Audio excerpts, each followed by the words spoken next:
বর্তমান সময়ে জনপ্রিয় রোমান্টিক জুটি আরশ খান ও সুনেরা বিনতে কামাল।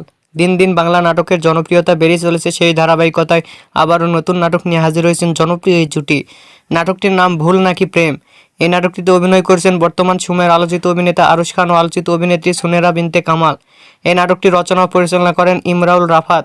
নাটকটি খুব শীঘ্রই জি সিরিজের ইউটিউব চ্যানেলে প্রকাশিত হবে। আপনারা দেখতে চাইলে অবশ্যই এই ঈদে জি সিরিজের ইউটিউব চ্যানেলে চোখ রাখুন এবং নিয়মিত নতুন নতুন নাটকের আপডেট পেতে হলে অবশ্যই চ্যানেলটিকে সাবস্ক্রাইব করে রাখুন। পরবর্তী ভিডিওর জন্য অপেক্ষা করুন।